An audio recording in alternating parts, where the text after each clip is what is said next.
Good morning, नमस्कार। स्वागत है आपका हमारे चैनल जीएस स्टडी 94 में। और दोस्तों मैं यश। तो दोस्तों आज हम कुछ प्रिंसिपल्स, कुछ रूल एंड रेगुलेशंस की बात करेंगे जो एक्चुअली में संविधान के द्वारा, लॉ एंड ऑर्डर के द्वारा हमारे देश के नागरिकों के को दिया गया है। और उसके बाद उन्हीं प्रतिष्ठित और नीति नियंताओं के द्वारा किस प्रकार से उसका उल्लंघन किया जाता है, इन तमाम मुद्दों पर आज हम बातचीत करेंगे। तो बने रहिए हमारे साथ। लिखा है, समाज की गुणवत्ता नागरिकों के कर्तव्य पालन का परिणाम होती है। ठीक, समाज की जो गुणवत्ता होती है वो नागरिकों के कर्तव्य पालन का परिणाम होती है। आधुनिक भारतीय समाज पूर्वजों के सचेत कर्तव्य पालन का परिणाम है। जब हम दोस्तों बात करते हैं आधुनिक भारतीय समाज का, तो ये सारे कर्तव्यों का यदि किसी ने शुरुआत किया, उसे सही दिशा में कह सकते हैं, सही तरफ अग्रसर किया, तो ये पहले भी हमारे पूर्वज कर चुके हैं। सर्दी है। समाज का नियमन समाज द्वारा ही होता है। जैसे समाज का जो नियमन का मतलब जो गमन है, जो चल रहा है, जो चीज़ें एक दूसरे के उपयोग में लाई जा रही हैं, जिनसे एक दूसरे का संबंध है, वो समाज द्वारा ही होता है। राज्य व्यवस्था का जन्म बाद में हुआ है। महाभारत में अति प्राचीन समाज का उल्लेख है कि तब न राजा था न राजदंड था, सभी नागरिक स्वयं सामाजिक नियमों का पालन करते थे। तो दोस्तों देख सकते हैं कि धीरे धीरे समाज में जिन जिन चीज़ों की आवश्यकता होती है, में भी हो सकता है कानून की, किसी अच्छे रूल रेगुलेशन की, तो उसके बाद समाज के द्वारा ही पहले क्या होता था वो चीज़ें निर्धारित होती थी। जब आप बहुत पहले बात करेंगे, अतीत में जाएंगे, तो उस समय न राजा हुआ करता था, न रंक हुआ करता था। न राजा, रंग का हम यहाँ पर उल्लेख नहीं करेंगे, न राजा हुआ करता था न प्रजा। लोग इतने समझदार हुआ करते थे कि वो एक समाज को बेहतर चलाने के लिए, समाज के उत्थान और उसके विकास के लिए एक अलग कानून, कायदा, नियम बनाते थे और सारे लोग उसे फॉलो करते थे। पर आज ये चीज़ें पूरी तरह से खो गई हैं, धूमिल हो चुकी हैं। ऐसे लोग गद्दार हैं, ऐसे लोग संविधान का अतिक्रमण कर रहे हैं, जिन लोगों के सहयोग और मदद से वो कानून बना, जिन लोगों को हमारे देश की जनता ने प्रतिनिधित्व के तौर पे अपने विकास के लिए उन्हें संसद या विधानसभा भेजा, आज वही लोग धूमिल दागी सब कुछ हो रहे हैं। आदर्श समाज के नागरिक कर्तव्य पालन करते हैं। कर्तव्य पालन से समाज और राज्य प्रदत्त अधिकार भी मिलते हैं। संप्रति भारतीय समाज के बड़े वर्ग द्वारा कर्तव्य पालन का मखौल उड़ाया जा रहा है। कोरोना वैश्विक महामारी है, इसका अभी तक कोई उपचार नहीं खोजा जा सका है। लोग मर रहे हैं तो भी यहाँ मास्क और शारीरिक दूरी के नियम की अवहेलना हो रही है। शुरुआती दौर में प्रधानमंत्री द्वारा लॉकडाउन की घोषणा के समय अल्पकालीन संयम दिखा, उसके बाद से इसे नागरिक कर्तव्य की अवहेलना हो रही है। गर्मियों में लू चलती है, लोग देह ढक लेते हैं, इसी तरह शीत ऋतु में ज़रूरी वस्त्र भी पहन लेते हैं, लेकिन प्राणलेवा कोरोना के प्रोटोकॉल का मजाक उड़ाया जा रहा है। सरकारें परेशान हैं, कई राज्य कोरोना प्रोटोकॉल का पालन करने के लिए कठोर निर्णय ले रहे हैं, लेकिन इसका प्रभाव नहीं दिखाई पड़ता। भारतीय समाज प्राचीन काल से विधि और मर्यादा के अनुशासन में रहा है, मगर आश्चर्य है, प्राणहंता चुनौतियों के सामने हम साधारण संयमी बरतने को तैयार नहीं हैं। पर्यावरण प्रदूषण की स्थिति भी भयावह है। मैं आपको बता दें, हमारे साइड भी जैसे इस समय एक तरह से देखा जाए तो कानून बन चुका है, यदि आप अपने खेत की पराली जला रहे हैं तो आप देश के साथ साथ आप पर्यावरण, समाज, हर तरफ सारी तरह की गंदगी आप फैला रहे हैं, एटमॉस्फेयर दूषित कर रहे हैं। और ये कानून पर दोस्तों किस तरह लोग धड़ल्ले से इस कानून को खूंटी पर रख कर अपना अपना जो मन कर रहा है कर रहे हैं। तो इससे दोस्तों हम आने वाली जो हमारी जनरेशन है, जो हमारे बच्चे हैं, उनके ऊपर बहुत सा आघात पड़ेगा। उनको स्वच्छ हवा नहीं दे पाएंगे, उन्हें हम स्वच्छ वातावरण नहीं दे पाएंगे, समाज नहीं दे पाएंगे। इस वजह से दोस्तों प्रत्येक व्यक्ति को अपनी अपनी जिम्मेदारी समझनी पड़ेगी। यही कारण कि हमारे देश में तमाम जगहों पर जिस तरह से भ्रष्टाचार दिनों रात बढ़ता चला जा रहा है, मुझे ये पूरा विश्वास था कि बीजेपी आएगी, बीजेपी सरकार आएगी, तो जिस तरह से उनके वादे हैं, वो कहते हैं कि सबसे पहला जो मेरा आघात होगा वो करप्शन पे होगा और उन लोगों पे होगा जो करप्शन में पूरी तरह से संलिप्त हैं। पर मैं दोस्तों अब हैरान हूँ कि ये मात्र जुबान तक ही था। जो लोग गांव से ताल्लुकात होंगे या शहरों में, कभी पुलिस लाइन आई मीन चौकी या थाने पे जाइएगा, उसके बाद आपको पता चलेगा ये कौन सी कमाई हो रही है। मतलब अच्छा अच्छा अच्छा, फलाने ने केस किया, ठीक ठीक, कोई बात नहीं, 2 लाख रुपया दो, मर्डर किया, कोई बात नहीं, 5 लाख हमारा नहीं किया ना। ये धांधली चल रही है। जिनको समाज को बेहतर बनाने के लिए जिम्मेदारी दी गई है, वही लोग देखिए किस तरह से मजाक बना रहे हैं। चंद पैसा लेने के बाद एक दूसरे को फंसाने का प्रयास कर रहे हैं और फंसा भी देते हैं। तो ऐसे पैसों का क्या मतलब है? ऐसे पैसों के सहारे आप अपने बच्चे का भविष्य तय करेंगे या फिर अपने भविष्य का घर बनाएंगे, अपनी बीवी को गहनों से संवारेंगे? ऐसा पैसा तो व्यर्थ ही होगा ना। क्योंकि देखिए जो नेचर है वो सब लेगी आपसे। यदि आप किसी अन्य व्यक्ति को दुखी करते हैं तो उसकी जो आत्मा है जब वो रोती है ना, वो अलग मैटर है कि you do not believe on God anything. पर याद रखिएगा हर एक चीज़ें ना संसार में कनेक्टेड है, इंटरकनेक्टेड। जिस तरह आज वो रोया है, कल आप भी रोएंगे यदि आप किसी का बुरा करते हैं। तो सचेत रहें। आप ज़्यादा से ज़्यादा कोशिश करिए कि ईश्वर मेरा जो सुबह हो अच्छा निकले, मेरे हाथों द्वारा किसी प्रकार का कोई चोरी पाप न हो पाए। ज़्यादा से ज़्यादा पुण्य करने की कोशिश करिए। राष्ट्रीय राजधानी दिल्ली सहित अनेक राज्यों में वायु प्रदूषण की स्थिति चिंताजनक है। दिवाली के अवसर पर पटाखों पर रोक के निर्देश जारी हुए थे। यह सब हमारी स्वास्थ्य की दृष्टि से किया गया था, लेकिन इस निर्देश की भी अवहेलना हुई। मैं ये कहना चाहता हूँ कि दिवाली के दिन ही क्यों ये गाइडलाइंस निकलती हैं? ये दिन के 365 साल के जो 365 दिन है सब पे इम्प्लीमेंटेशन होना चाहिए। या आप ऐसा कोई भी कार्य न करें जिससे हमारे पृथ्वी के वातावरण पर्यावरण को नुकसान पहुँचे। चंद घंटों की खुशी की वजह से दोस्तों हम किस तरह से अपना परिवेश पूरी तरह से गंदगी में कर रहे हैं, और उसका नुकसान आज नहीं आने वाले समय में उसका परिणाम जब आपको मिलेगा तब आप बैठ के रोएंगे, उसके बाद आप कुछ कर नहीं पाएंगे। यही कारण था दोस्तों, जिस गंगा नदी यमुना नदी की देश दुनिया मिसाल देती थी, जिसे देवी नदी कहा जाता था, आज उसकी स्थिति इतनी इतनी मतलब बेबस हो गई है कि आज प्रश्न चिन्ह उठ रहे हैं, क्या गंगा नदी है? वो आज अपने अस्तित्व को लेकर लड़ रही हैं। ये स्थिति अगर किसी ने बनाया तो हम इंसानों ने, मानवीय क्रियाकलापों की वजह से उनकी स्थिति इतनी दयनीय हो चुकी है कि पता ही नहीं चलता नाले का पानी उठाए हैं या गंगा मैया का पानी उठाए हैं। और आज हजारों करोड़ों परियोजनाओं के माध्यम से उसका पानी साफ किया जा रहा है, पर 20 साल 30 साल हो गया, कुछ नहीं हुआ। तो ऐसा क्यों किया जा रहा है? वही है ना, पहले दिन भर कमाओ रात भर कमाओ, ठीक है, और अपने स्वास्थ्य को छोड़ दो। स्वास्थ्य के लिए 2 मिनट भी नहीं सोच रहे हो, बस यहाँ काम कर रहे हो वहाँ काम कर रहे हो, स्वास्थ्य को बेच के काम कर रहे हो।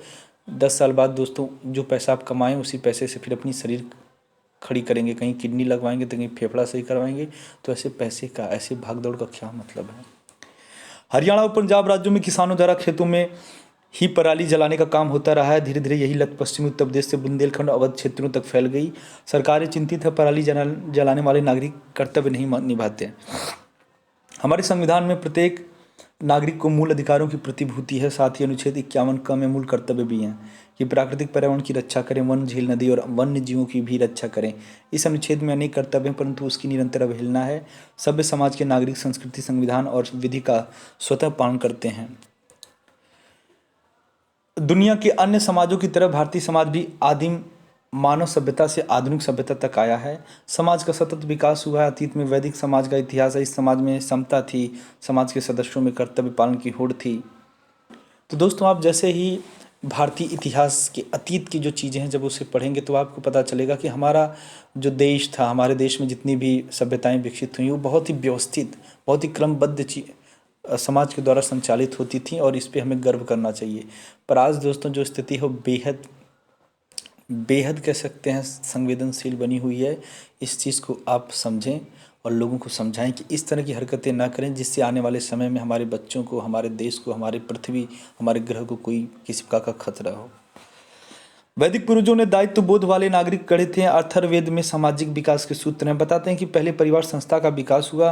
परिवार नाम की संस्था में सभी सदस्यों के कर्तव्य निश्चित थे। अधिकार की कोई आवश्यकता नहीं थी। माता पिता का कर्तव्य संतति का पालन पोषण था। इस तरह पुत्र को उन्नति करने का अधिकार स्वतः मिलता था। यह सामाजिक विकास का प्रथम चरण था। देखिए जब सामाजिक विकास की बात की जा रही है तो यहाँ पे देखिए किस तरह से माँ बाप अपनी अपनी जिम्मेदारियों के प्रति सजग हैं, सचेत हैं, अपना कर्तव्य पालन कर रहे हैं, उसके बाद उसका पुत्र उस कर्तव्य का पालन कर रहा है। पर आज क्या हो रहा है, माँ बाप पैदा करेंगे, उसके बाद बेचारे पैसे कमाने के चक्कर में उनका अलग शिफ्ट है, उनका अलग शिफ्ट है, बच्चे की देख रेख कोई अन्य पैसों के बल पर कर रहा है। तो पैसे से आप प्यार स्नेह कैसे खरीद पाएंगे? जो औरत पैसे लेके आपके बच्चे को प्यार दुलार कर रही है, वो एक ही तो बच्चा आपका है नहीं, 100 बीसों 10 बच्चे वो रखी है, तो वो स्नेह नहीं दे पाएगी जो ममता का प्यार होता है, जो एक माँ अपने बच्चे से दुलार पुचकार स्नेह करती है, वो कभी नहीं कर पाएगी, क्योंकि उसका वो बिजनेस है। तो ये चीज़ आप ध्यान रखिएगा, इतना पैसा कमाने के चक्कर में कभी मशगूल मत हो जाइए कि आप अपनी ज़िंदगी खो दें, अपना बचपना खो दें, अपनी जवानी खो दें, अपना वो सुनहरा अवसर खो दें जिसमें आप बहुत कुछ कर सकते थे। और जीवन के जब आप उन दरमियान गुजरेंगे, जीवन के जब उस पड़ाव पे जाएंगे, तो आप सोचेंगे मैं उस समय वो कर सकता था, पर मैं अपनी ज़िंदगी नहीं जिया। ये आपके मन में नहीं होना चाहिए। जो मन करे करो यार, पर वो है सामाजिक और परिवार की दृष्टि से सही हो और आपका मन भी सही हो। आगे कहते हैं कि विमर्श के लिए लोगों का एकत्रीकरण होने लगा, इससे सभा का विकास हुआ, इससे नागरिक कर्तव्य निभाने और दूसरों को दायित्व बोध के लिए प्रेरित करने वाले लोग सभा के योग्य बने, वही सभ्य कहलाए। सभ्यता का मूल तत्व है कर्तव्य पालन, लेकिन कर्तव्य पालन की यह प्रवृत्ति लगातार घटती गई।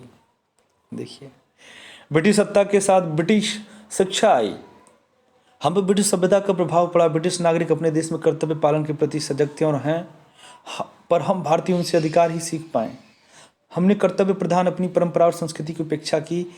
सभी प्राकृतिक शक्तियाँ कर्तव्य पालन करती हैं। आपको बता दें, कहने को तो हमारे देश का दुनिया का सबसे बड़ा लिखित संविधान है, ठीक है, पर ये कभी कोई नहीं बताता है कि डॉक्टर BR अम्बेडकर जी ने सारे देशों से, कहीं से वहाँ फंडामेंटल राइट्स, तो कहीं फंडामेंटल ड्यूटीज़, तो कहीं डायरेक्टिव प्रिंसिपल, ऐसे तमाम जगहों से सारी चीज़ें उठा लाएँ। मूल कर्तव्य, मूल अधिकार, निर्देशांक, सब हर जगह से उठा लिए। पर दोस्तों वही है ना, जब तक अंतःकरण में, जब तक आपका अंतःकरण ना कहे कि आप इस्लाम को माने, आप ईश्वर को माने, आप पैगंबर को माने, फलाने को माने, तब तक आप कैसे मानेंगे? तो ये इंसान का जब तक अंतःकरण शुद्ध नहीं होता दोस्तों, बाहरी आडंबर से कुछ नहीं होता है। एक दिन स्फूर्त में विस्फोट हो ही जाता है। इसलिए मैं आपसे कहना चाहता हूँ कि ये जो कर्तव्य है, इन्हें अंतःकरण पहले आप करिए, तब जाके कुछ होगा। सूर्य, पृथ्वी और समुद्र भी नियमों में सक्रिय जिम्मेदार नागरिक के रूप में हमें निजी और सामूहिक कर्तव्यों का पालन करना चाहिए। भारतीय समाज का बड़ा वर्ग विधि पालन करता है, एक ढीठ वर्ग द्वारा नागरिक कर्तव्यों की अवहेलना हो रही है। अभी देश ने सूर्य की प्रार्थना का छठ पर्व मनाया। कोरोना के दृष्टिगत शारीरिक दूरी व मास्क लगाने के निर्देश दोहराए गए, पर लोग अपनी ही राह चले। मूलभूत प्रश्न है कि कोरोना जैसी प्राणहंता महामारी व जानलेवा प्रदूषण देखते हुए भी हम भारत के लोग अपने और समाज के स्वास्थ्य के लिए नागरिक कर्तव्यों का पालन क्यों नहीं करते? संस्कृति पर और उत्सव हमारे चित्त को गैर जिम्मेदार क्यों बनाते हैं? सुख, स्वास्थ्य और आनंद सभी मनुष्यों की अभिलाषा है। दुनिया के सभी समाजों ने सबको सुखी बनाने के लिए अपने ऊपर अनेक कर्तव्य अधिरोपित किए हैं। सामाजिक समझौता सिद्धांत के प्रवर्तक हाब्स ने सभी मनुष्यों के मध्य एक अनुबंध का उल्लेख किया है। हम अपने ऊपर शासन करने के अधिकार इस सभा समाज को देते हैं। यदि आप सब भी अपने ऊपर शासन करने के अधिकार इस सभा को स्थानांतरित करें, यह सभ्यता के विकास का प्राचीन मंजिल है। आत्मानुशासन में ही नागरिक कर्तव्य पूरे होते हैं और कर्तव्य पालन में ही समाज की गुणवत्ता है। हम भारत के लोग एक प्राचीन समाज, संस्कृति और राष्ट्र हैं। हमारी सभ्यता और संस्कृति सदियों से निरंतर गतिशील विकासशील है। दुनिया 21वीं सदी में है। दर्शन और विज्ञान ने इसे और ज्ञानवान और ज्ञानोपयोगी बनाया है। हम अपनी संस्कृति पर गर्व करते हैं, करना चाहिए भी, पर हम भारत के लोग अपने और समाज के स्वास्थ्य, सिद्धि, रिद्धि सिद्धि, समृद्धि और लोक मंगल के लिए नागरिक कर्तव्यों का पालन क्यों नहीं करते? यह प्रश्न भारत के सभी चिंतकों के लिए चुनौती है। देखिए, एक चीज़ और है, देखिए, सारा विश्लेषण हम करते चलें। जो बड़े बड़े पदों पे आसीन हैं, विराजमान है, वो हमेशा ये अपेक्षा क्यों रखते हैं कि सारी जो नियम, कायदे, कानून है वो छोटा, मध्यम, गरीब, किसान ही क्यों निभाए? ये लोग क्यों ना निभाएं? आज देखिए लोग कितना चिल्ला रहे हैं, पराली जल रहा है, ये गलत है। भैया, जो आपने देश को बेच डाला है, जिस तरह से बड़े बड़े लोग हैं, व्यापारी हैं, पैसा लेके किसानों का, मजदूरों का, गरीबों का लेके दूसरे देश में भाग गए हैं, और सारी चीज़ें होने के बाद भी आप उसे अपने देश में नहीं ला पा रहे हैं। मतलब गलत तो हर कोई है, कुछ कम गलत था कुछ ज़्यादा, हमेशा उस व्यक्ति को ही यहाँ पे दोषी माना जाता है जो बड़ा गलती करता है। पर दोस्तों आज अगर किसान देखा जाए, मानते हैं कि नुकसान कर रहा है, पर मेरा कहना है कि सारे व्यक्ति जो मनी लॉन्ड्रिंग के द्वारा देश को बेचने का काम कर रहे हैं, जो इलीगल वेपन सप्लाई कर रहे हैं, देश को नुकसान करने की साजिश रच रहे हैं, और ऐसे तमाम तरह की इलीगल एक्टिविटीज़ इंक्लूड है। जो कुछ लोग हैं जो बहन बेटियों की इज्जत नहीं करते हैं, उन्हें हवस की नज़र से देखते हैं, ऐसी तमाम तरह की बुराइयां हैं। तो इसे अंतःकरण के माध्यम से शुद्ध किया जा सकता है और इसकी जिम्मेदारी शासनाध्यक्षों को ही देनी पड़ेगी। यदि हमारे देश में जो जिन्हें जिम्मेदारी दी गई है अगर वो जिम्मेदार हो जाएं तो इस देश में कुछ गलत नहीं होगा, ये मेरा मानना है। समाजशास्त्रियों मनोवैज्ञानिकों के लिए शोध का विषय है। सरकारें अपने संवैधानिक दायित्व निर्वहन कर रही हैं, वे विधायिका के प्रति जवाबदेह पर नागरिक कर्तव्य न पालन करने के लिए किसी के समक्ष जवाबदेह नहीं है। कर्तव्य पालन का माहौल बनाने का आचरण सभ्य नहीं है। क्या हम स्वयं से ही अपनी सब आत्मघाती स्वच्छंदता संबंधी औचित्य का प्रश्न पूछ सकते हैं? यदि हाँ तो यह स्वयं के लिए और लोक मंगल के लिए भी उपयोग होगी। नमस्कार, धन्यवाद।